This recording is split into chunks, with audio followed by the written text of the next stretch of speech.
Hello and welcome to the Dakota Digital Film Festival preview show. We are here in the studio with Tim Rodenberger, the director of N00B Insurance, a short film that is going to be premiered here at the Dakota Digital Film Festival in Bismarck, downtown Bismarck, beautiful Belle Mayhus Auditorium, Friday, April 25th at 7 p.m. the evening sessions start. We definitely welcome you to come down. It's going to be an incredible show, and we'll hear a little bit more from Tim here. He's going to give us some details and buy lots of tickets. All right, and Tim, you've been to the film festival before. So yes, I have. Went to the first one in 2012. Impressions, overall impressions. Well, I think it's a great idea to get community artists together, try to promote local North Dakota work, and see if we can go from there. All right. And you'd recommend it to the audience? Absolutely.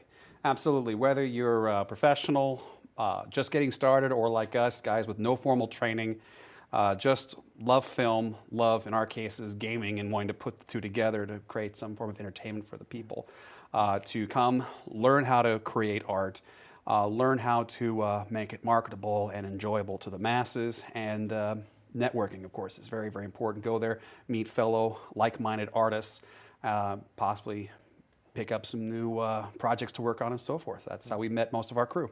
Yeah. So when you went to the first film festival, you were out actually at both of the last two film festivals, so this will be your third. Mm-hmm. When you went to the first, were you a filmmaker at that point, or? Not really. At that point, we were working on a video with the National Guard and the college I teach at Lake Region State College. We were looking to follow the 835th engineers at Camp Grafton for their annual training to create supplemental materials for the class I teach U.S. military history online. And we were trying to create videos that would take the most military concepts and put them into a format that others can understand. All right.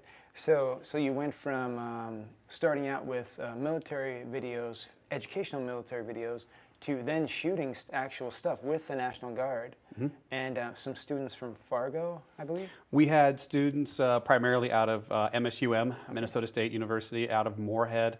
I got in touch with a Professor Tom Brandow out of there. He got me in touch with several very, very skilled filmmakers, some of which actually now reside here in Bismarck, who I hope will be at the film festival as well.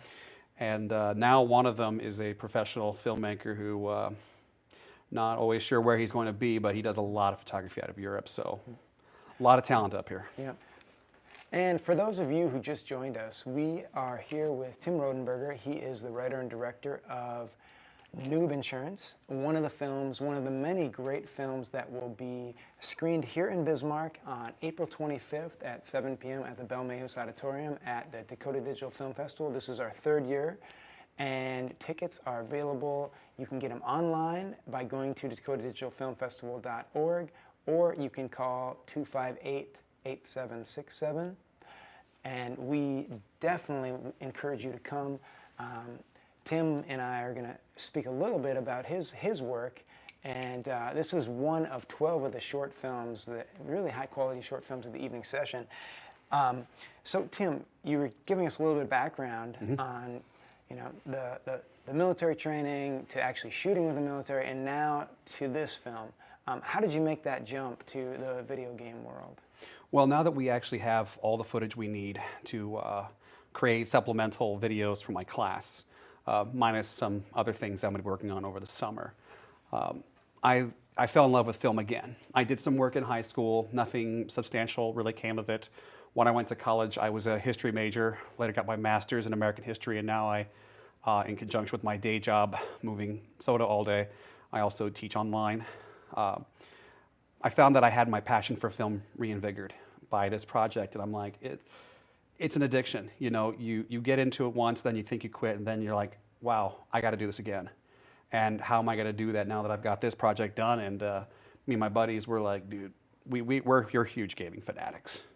And we thought, hey, if you can merge your favorite hobbies into something, by all means do so. So we started coming up with hilarious ways to film what we did, and we tried a few ideas. Some worked, some did not work at all.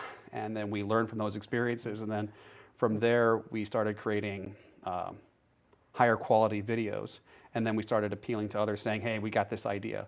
We want to run with that. And when we went to the North Dakota Filmmaker Association, we put out a broad appeal, and we brought some people on board who definitely brought a lot of quality to or a lot of talent to the table. And now we are starting something that's...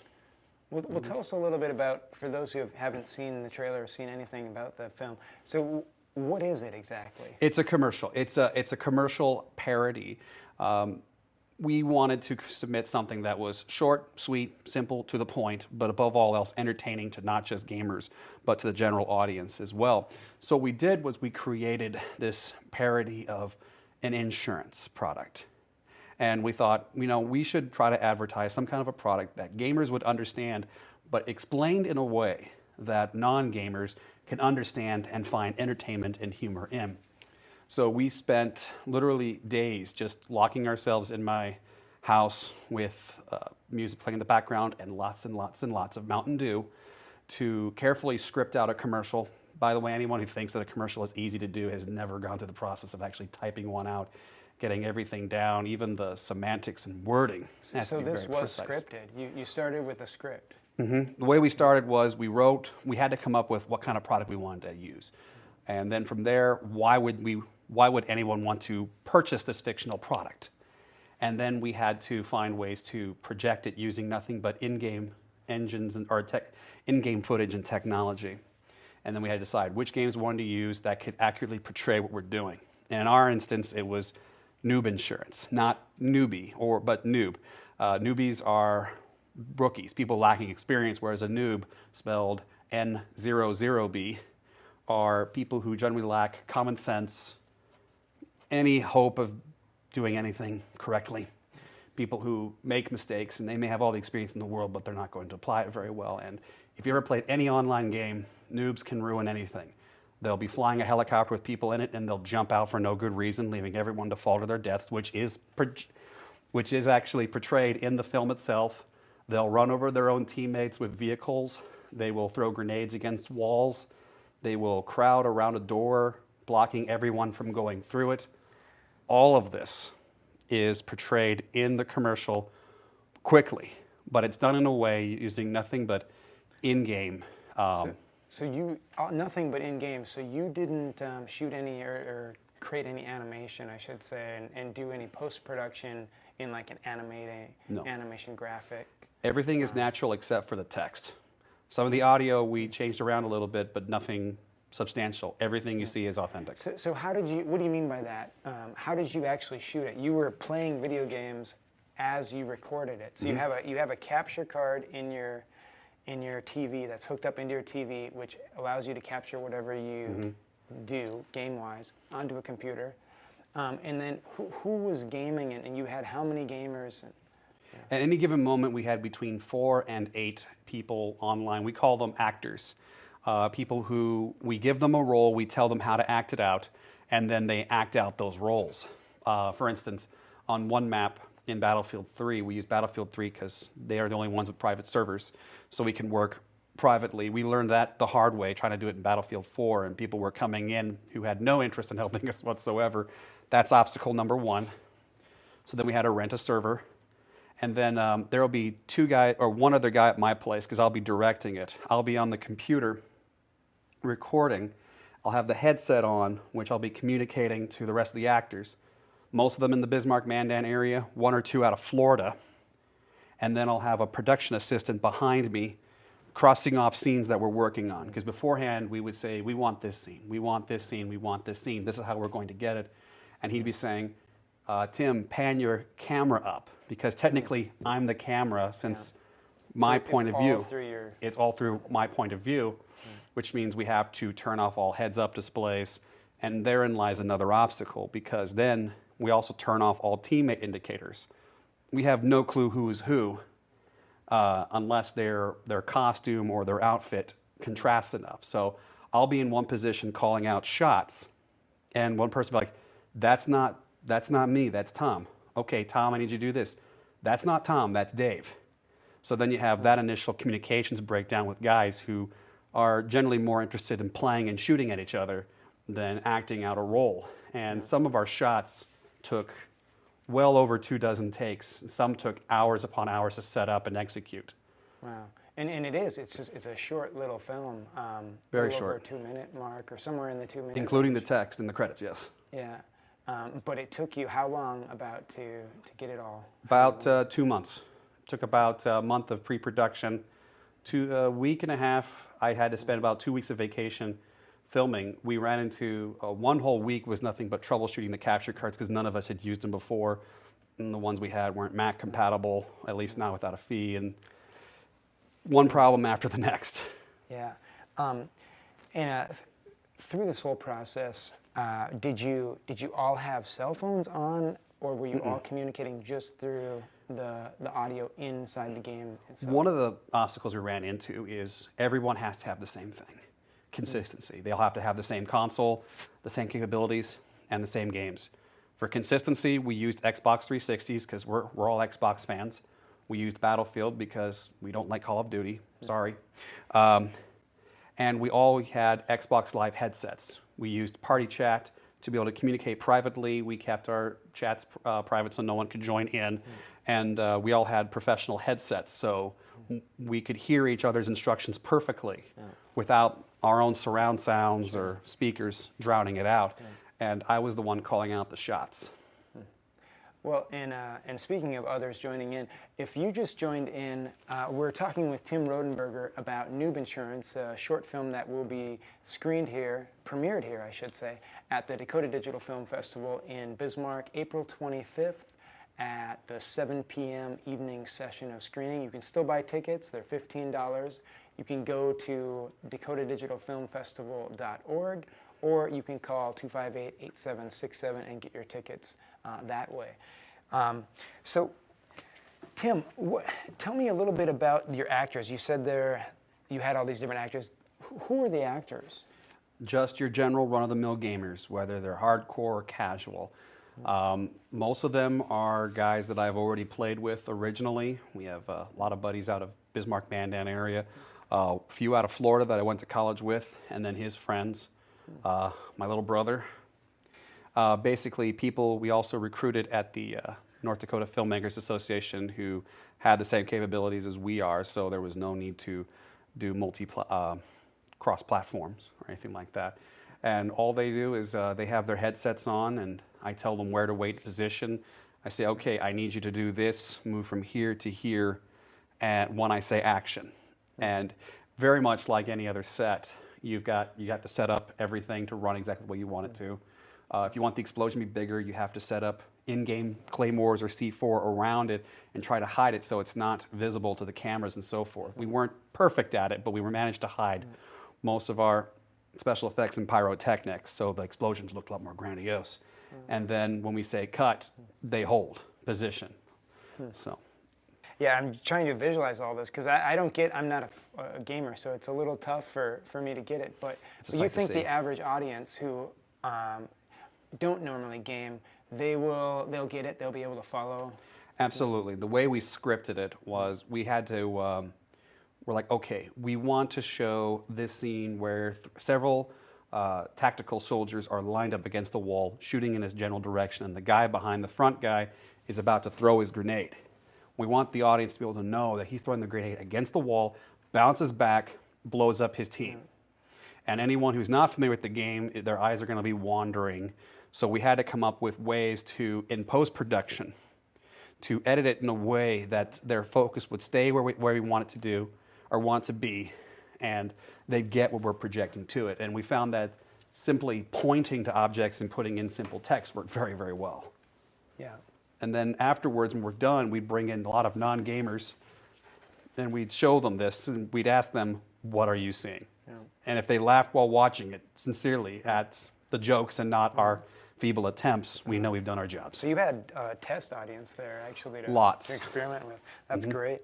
You know, now that you're starting out, you're on your third, I guess, genre of filmmaking now. What's next? Well, we are definitely interested, or I should say we're working towards creating a YouTube channel called The Guy Cave. This is all part of a greater project where we're trying to create a YouTube channel that it's called The Guy Cave. It's a gaming show for guys, and in parentheses, women are welcome too. We don't exclude any demographics. Where we parody games through commercials or through general skits, whether it looks like something from, if you're familiar with Red versus Blue, Smosh, Screen Junkies, Angry Russian. There's all kinds of channels that do something similar, but where we're trying to differ is this is a bunch of guys getting together with guy humor, kind of the Dave Barry or Tim Allen kind of deal. Yeah. And the way we want it to be portrayed is we want to use 95% in-game footage. Occasionally you'll see some stuff of us. You know, we don't want to show ourselves too much. And it's done in a way that everyone can understand, having a wider appeal. And we do that through very careful scripting and a lot of demo audiences. And then we'll have other news stories. We're doing one on Final Fantasy, the franchise, and how it's evolved into the modern era. We're doing a Minecraft tribute. And right now, the big project we're working on is a parody of Elton John's Can You Feel the Love Tonight with Will You Co-op With Me Tonight? And we're hoping to make that into a much larger film production this summer. All right. Well, it sounds like you've got a lot going on, and we're gonna give the audience back home just a short glimpse here at the end. We're gonna roll your trailer. Sweet. And for those of you who just joined in, you can still get tickets. We have just been talking with Tim Rodenberger here, who is the director of Noob Insurance, a short film which will be premiered here in Bismarck at the Belmehus Auditorium, April 25th at the 7 p.m. evening screenings. And you can still get tickets by going online. We can actually see it right now in the lower third. You can go to dakotadigitalfilmfestival.org or call us, 258-8767. We'll happily get you some tickets. We want as many people to be there to support our local musicians, to support our local filmmakers, to support our local actors. We have all sorts of artists that have come together to make these films. And we should all be there in the audience and really give them the credit they deserve for making art here in Bismarck. I bought 5. I dare you all to do better. And he did. He just did that today. All right. Well, I'd like to thank you, Tim, for being on. Absolutely. And we're going to go out with your preview. Your Sounds trailer. great. Cool. All right. Have a good one. You betcha.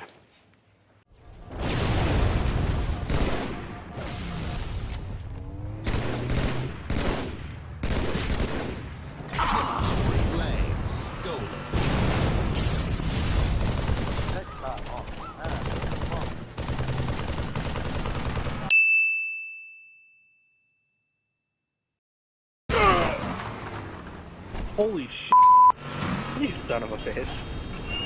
That was a really good landing. I don't know if anyone saw that.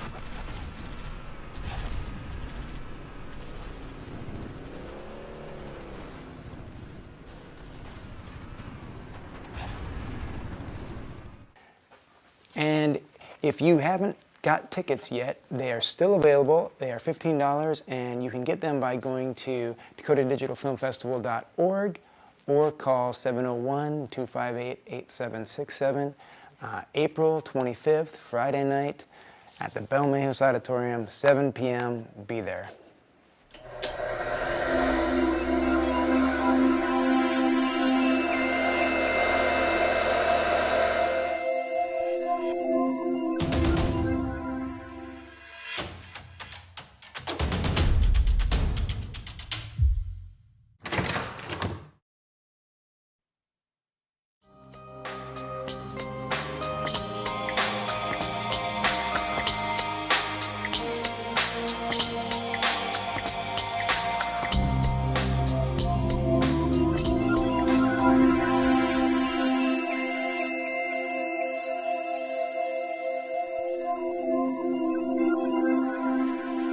View this program again at freetv.org, on Community Access Channel 12, or order a copy, info@freetv.org or 258-8767.